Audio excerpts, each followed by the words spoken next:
حسین کہتے میں ہاشمیوں کے ساتھ بابا کے پاس گیا، سارے علی کے بیٹے گھبرا گئے کہ ہمارا بابا صحرا میں رو کیوں رہا ہے۔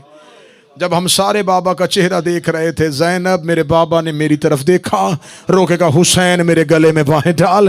میں بابا کے قریب آیا، بابا نے مجھے اپنی گود میں اٹھایا، بار بار میری گردن کا بوسہ لیا، گردن کا بوسہ لیا۔ علی کے صحابہ نے کہا یا علی، آپ نے ریگستان میں نماز پڑھی ہے، آپ نے صحرا میں گریہ کیا ہے، آپ نے بیٹے کو گود میں بٹھا کے اس کی گردن کے بوسے کیوں لینے شروع کیے ہیں؟ مولا علی کی چیخ کی آواز آئی، یہ غریبوں کا قبرستان، یہ دشت نینوا شریفوں کا قبرستان ہے۔ مولا امام حسین نے کہا عالیہ، یہ وہی جگہ ہے جہاں بابا رکے تھے، یہ وہی جگہ ہے جہاں اللہ نے عہد لیا تھا۔ لکودک صحرا میں دور تک کریم کربلا نے نظر دوڑائی، دور تک کوئی آبادی، کسی انسانی آبادی کا کوئی نام و نشان نہ تھا۔ عباس، جی مولا، ذرا جائیے دیکھیے کہ یہاں قریب کوئی آبادی ہے۔ گھوڑے کو سر پٹ دوڑایا حسین کے نوکر نے۔ غازریہ، نینوا، ان ٹیلوں کے پیچھے ایک آبادی تھی، وہاں جا کے عباس کا گھوڑا رکا۔ اس قبیلے میں چند جھونپڑیاں، ایک چھوٹا سا قبیلہ جو یہاں ٹیلوں کے پیچھے مقیم تھا، انہوں نے ایک اجنبی مسافر کو اپنے قبیلے میں آتے ہوئے دیکھا۔ مردوں نے جلدی جلدی اپنے خیموں سے باہر نکلے، بچوں نے عباس کے گھوڑے کے آگے چلنا شروع کیا۔ قبیلہ بنی اسد کے مرد نوجوان اکٹھے ہوئے، دوڑ کے گئے قبیلہ بنی اسد کے بوڑھے کے پاس، جا کے کہنے لگے کوئی اجنبی عرب کا مسافر ہمارے قبیلے میں آیا ہے، اس کا جلدی بلاؤ۔ بلایا گیا قبیلہ بنی اسد کا بوڑھا، اس نے اپنے ابروؤں کو اٹھایا، جھکی ہوئی کمر کو سیدھا کیا، سیدھا کرنے کے بعد کہنے لگا مسافر، رستہ بھول کے ہمارے قبیلے آ گیا، تیرے کھانے کا انتظام کریں، رات رہنا چاہتے ہو تیرے ٹھہرنے کا بندوبست کریں۔ عباس رو کے کہتے نہ بھولا نہ بھٹکا، اپنی مرضی سے آیا، مجھے بتاؤ یہ صحرا کس کی ملکیت؟ جب کہا نا یہ صحرا کس کی ملکیت ہے، قبیلہ بنی اسد کا بوڑھا دیکھ کے کہنے لگا ہم بنی اسد کے لوگوں کی۔ کیوں؟ مولا حضرت ابوالفضل العباس کی آواز آئی، میں پوچھنا چاہتا ہوں اس صحرا کا، ان ٹیلوں کا مالک کون ہے؟ قبیلہ بنی اسد کا بوڑھا کہنے لگا نسل در نسل ہم ہی اس صحرا میں بیٹھے ہیں، ہم اس کے مالک ہیں۔ مولا عباس کی آواز، اس کا نام؟ کہنے لگا غازریہ۔ کوئی اور نام؟ نینوا۔ کوئی اور نام؟ کہتا دشت کرب و بلا۔ دشت کرب و بلا کا نام مانا تھا مولا عباس کا چہرہ بنی اسد کے نوجوان دیکھ رہے تھے، خوبصورت داڑھی، چہرے پہ نور، علی کا علی بیٹا۔ قبیلہ بنی اسد کے جوان عباس کو ایسے دیکھ رہے تھے جیسے مصر کی عورتوں نے یوسف کو دیکھا تھا۔ قبیلہ بنی اسد کے جوان عباس کو دیکھ رہے تھے، مولا عباس کی آنکھوں میں آنسو عباس کی داڑھی پہ آئے۔ مولا عباس یہ کہتے قبیلہ بنی اسد کا بوڑھا میرا سردار تم سے ملنا چاہتا ہے۔ جب کہنا میرا سردار تم سے ملنا چاہتا ہے، قبیلہ بنی اسد کا بوڑھا زمین پہ بیٹھا رو کے کہنے لگا تیرا بھی کوئی سردار ہے؟ تو مجھے شکل سے خود کسی ملک کا بادشاہ لگتا ہے، تیرا بھی کوئی سردار ہے؟ آواز آئی ہاں میرا سردار، وہ تم سے ملنا چاہتا ہے۔ قبیلہ بنی اسد کا بوڑھا کہنے لگا ملنے کے لیے تیار ہوں۔ سخی عباس گھوڑے کو لے کے چلے، مولا یہ ٹیلوں کے پیچھے قبیلہ بنی اسد کے لوگ، مولا وہ سردار ملنے کے لیے تیار ہے۔ حسین ابن علی قبیلہ بنی اسد میں آئے۔ قبیلہ بنی اسد کے مرد و زن نے اجنبی مسافر سمجھ کے حسین کا استقبال کیا۔ کوئی حسین کے لیے پانی لے کے آیا، حسین کے لیے بیٹھنے کا انتظام ہوا۔ قبیلہ بنی اسد کا بوڑھا سامنے کھڑا ہو گیا، مسافر کیا چاہتا ہے؟ حسین ابن علی کی آواز ہے یہ صحرا خریدنا چاہتا ہوں۔ خریدنا چاہتا ہے؟ کیوں؟ حسین کی آواز ہے یہاں رہنا چاہتا ہوں۔ کیا لگا رہنا ہے؟ ہمارے مکان حاضر، ہمارا قبیلہ حاضر، جتنے دن رہنا رہ، لیکن یہاں سے پھر چلے جانا۔ حسین دیکھتے نہیں، میں ہمیشہ کے لیے رہنے آیا ہوں۔ جب کہنا میں ہمیشہ کے لیے رہنے آیا ہوں. قبیلہ بنی اسد کا بوڑھا دیکھ لگا مسافر یہ ہمیشہ رہنے کی جگہ نہیں ہے. مسافر یہ ہمیشہ رہنے کی جگہ نہیں. حسین رو کہتے میں ہمیشہ رہنا چاہتا ہوں. تو کہنے لگا ہمیشہ رہے گا کیوں؟ فرمایا یہاں اپنے گھر بناؤں گا. قبیلہ بنی اسد کے نوجوانوں نے بوڑھے کو دیکھا. پورے قبیلے میں خاموشی طاری ہو گئی. قبیلہ بنی اسد کا بوڑھا دیکھ لگا یہ میں منت کر کے کہتا ہوں, میں پھر کہہ رہا ہوں یہ زمین رہنے کے قابل نہیں. نہ یہاں زراعت ہوتی ہے نہ یہاں مکان بنتے ہیں. ہمیشہ دریا کے کنارے پہ زمین زرخیز ہوتی ہے. یہ ہے فرات کا کنارہ لیکن بنجر. یہاں ہم کھیتی باڑی کرنے کی کوشش کی ہے, یہاں پر کوئی سبزہ نہیں اگتا. یہاں پر ہم رہنے کی کوشش کرتے, یہاں پر کسی کا گھر نہیں بنتا. حسین دیکھ کے کہنے لگے یہاں زراعت نہیں ہوتی, یہاں رہتے نہیں ہو. وجہ بتا سکتے ہو؟ تم اتنی نسلوں سے رہ رہے ہو. اب جس کی ہائے نکلے گی اس کی آنکھ پہ حسین سامن ہے. قبیلہ بنی اسد کا بوڑھا دیکھ لگا سچ سننا چاہتا پھر سن, یہاں ہم دن کے وقت بھی نہیں جاتے. حسین کی آواز ہے کیوں؟ کہنے لگا آدھی رات کو کسی مستور کے رونے کی آواز آتی ہے. قبیلہ بنی اسد کی عورتیں کہتی ہم نے کئی بار دیکھا ہے کوئی کالی چادر والی مستور ہے جو ان ٹیلوں پہ سر کے بال کھول کے رو رہی ہوتی.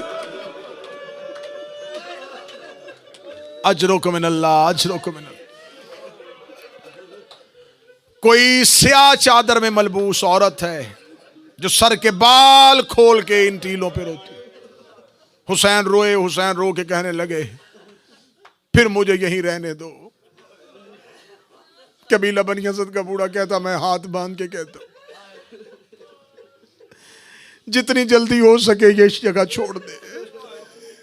مولا حسین دے کہتے میں خریدوں گا 9 مربع میل فرات کا کنارہ. 9 مربع میل 9 مربع میل فرات حسین نے خریدی تھی. یہ کائنات کا پہلا زمیندار ہے جس نے دریا خریدا تھا. اگلی سطر میں پڑھنے لگا ہوں 9 مربع میل خریدے ہوئے فرات کے کنارے پہ کھڑا اصغر کے لیے پانی مانگ رہا. 9 مربع میل جس کا دریا خریدا ہوا تھا وہ رو کے کہہ رہا تھا بہتے فرات سے مجھے ایک گھونٹ پانی دے دو. سادات و غیر سادات میں کوشش کروں گا میں درد پہنچاؤں. مولا حسین کی آواز آئی ہم یہاں رہنا چاہتے ہیں. کتنے میں زمین بیچے گا؟ کہنے لگا کیا بیچنی کیا خریدنی. اگر تو چاہتا ہے کہ تو نے یہی رہنا پھر تیرا جو جی چاہتا ہے دے. مولا حسین دے کے کہنے لگا نہیں میرا جو جی چاہتا نہیں, میں نے یہاں گھر بنانے ہیں, میں یہاں قیام کروں گا. کہنے لگا لشکر ہے؟ فرمایا نہیں خاندان. قبیلہ بنی اسد کا بوڑھے نے حسین کی طرف دیکھا. خاندان مرد ہو؟ فرمایا نہیں ہمارے ساتھ ہماری پردہ دار ہے. پردہ دار کا نام آنا تھا بنی اسد کے بوڑھے نے جگر پہ ہاتھ رکھا. رو کے کہنے لگا مسافر نہیں میں جانتا تو کہاں سے آیا, تیرا ارادہ کیا ہے. میں منت کر کے کہتا ہوں جتنی جلدی ہو سکے بہنیں لے کے یہاں سے چلا جا. جتنی جلدی ہو سکے بیٹیاں لے کے یہاں سے چلا جا. یہ مردوں کے رہنے کے قابل نہیں اور تو بہنیں بیٹیاں لے کے آ گیا. مولا حسین کی آواز آئی میں تیرے قبیلے کا ضامن, میں اس شہر کو اتنا خوبصورت بناؤں گا قیامت تک دنیا سے شہر میں آنے کے لیے تڑپے گی. لوگ اس شہر میں آنے کی دعائیں مانگیں گے. تو مجھے ایک بار شہر بسانے دے, تو مجھے ایک بار شہر آباد کرنے دے. میں تم سے یہ شہر خریدنا چاہتا ہوں, میں اسے آباد کروں گا. جب کہا نا میں آباد کروں گا, بار بار اس نے حسین کی زبان سے ایسے جملے سنے. جملے سن کے کہنے لگا اچھا تیری مرضی ہے, میں تو چاہ رہا تھا کہ تو اس جنگل میں نہ رکتا, لیکن اگر تو بہنیں بیٹیاں لے کے آئی گیا تیرا مدینے والا محمد ضامن. جب کہا نا تیرا مدینے والا محمد ضامن, جنگل میں حسین نے نانے کی ضمانت نصیحت سنی. حسین رو کے کہتے تو مدینے والے محمد کو جانتا ہے؟ دیکھنے لگا کلمہ تو اس نبی کا پڑھا ہے, زیارت نہیں ہو سکی. ایک بار جوانی میں مکہ حج کرنے کے لیے گیا تھا, وہاں سے واپسی پہ مجھے مدینہ جانا پڑا. جب میں مدینہ پہنچا تھا, میں نے مدینہ میں جا کے پوچھا تھا رسول کہاں ہے؟ صحابہ نے کہا تھا مسجد میں بیٹھے ہوئے ہیں. میں رسول کی محفل میں گیا تھا, میں تھوڑی دیر صحبت پیغمبر میں بیٹھا تھا, لیکن میں جب نبی کی صحبت میں گیا, میں نبی کی محفل میں گیا, میں نبی کی مسجد میں گیا, نبی منبر پہ تھے, گود میں کوئی چھوٹا سا بچہ بیٹھا ہوا تھا. بار بار نبی اس کا سر چومتے تھے, کبھی اس کا منہ چومتے تھے. میں نے مدینے کے لوگوں سے پوچھا یہ بچہ کون ہے؟ دیکھ کے کہتے یہ رسول کا بیٹا حسین ہے. حسین کا نام آنا تھا غریب, اپنے ہاتھ زمین پہ رکھ کے اٹھا, رو کر کے پہچان وہی حسین ہے. جب کہا نا وہ حسین میں ہوں, تڑپا قبیلہ بنی اسد کا بوڑھا. مدینے والا حسین, رسول کا بیٹا, رسول کا بیٹا. اب بیٹھا نہیں, بوڑھا قدموں میں گر گیا, رو کے کہنے لگا منت کرتا ہوں رسول کا بیٹا کیوں بیٹیاں لے کے آ گیا, کیوں بہنیں لے کے آ گیا, کیوں صحرا میں آ گئے. حسین کی آواز ہے قبیلہ بنی اسد کا بوڑھا میں خریدوں گا. بس تفصیلی مضمون ہے, میں جلدی ختم کروں. 60,000 دینار میں حسین نے خرید لی. خریدنے کے بعد حسین نے کہا یہ میں اپنے بیٹے اکبر کے نام کرتا ہوں. کربلا ہو گئی علی ابن الحسین کے نام, کربلا ہو گئی حسین کے بیٹے اکبر کے نام.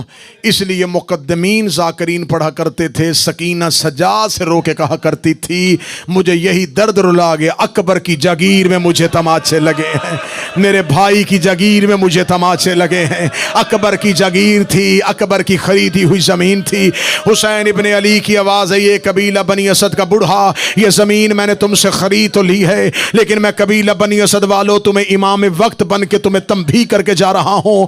تم نے اگلے 8 دن ٹیلوں پہ نہیں آنا, تم نے اگلے 8 دن اس جنگل میں نہیں آنا, 8 دن اس صحرا میں نہیں آنا. 8 دن کوشش کرنا اپنے گھروں میں رہنا, فرات سے پانی پہلے بھر لینا, کھانے کا انتظام پہلے کر لینا. اگر میری نصرت کے لیے آنا چاہو تمہاری مرضی, ورنہ میں حق کے بیعت تمہاری گردنوں سے اٹھاتا ہوں. یہ کہہ کے حسین ابن علی کی آواز آئی 8 دن کی ضمانت میں نے دی ہے, لیکن جب 10 محرم کی شام ہو جائے, یہاں سے لشکر واپس جانا شروع ہو, ایک قبیلہ بنی اسد کے نوجوانوں پھر ان ٹیلوں سے نیچے اتر آنا. یہاں پر کچھ لاشیں بکھرے ہوئے پڑے ہوں گے, کوشش کرنا ان کی قبریں بنا دینا. یہ کہنے کے بعد غریب چیخے مار کے رویا. رونے کے بعد حسین کی آواز ہے یہ قبیلہ بنی اسد کی عورتوں, امام امت کا باپ ہوتا ہے, میں تمہارا باپ بن کے تمہیں حکم دے رہا ہوں, اگر تمہارے مرد یزید کی حکومت سے لشکر کے خوف سے ڈر جائیں, تم فرات میں پانی بھرنے کے بہانے آنا, وہاں لاشیں پڑی ہوں گی, ان لاشوں کو دفنا دینا.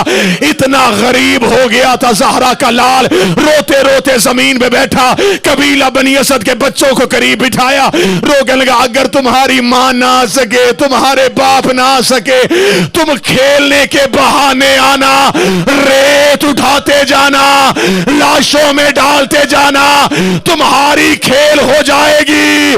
غریب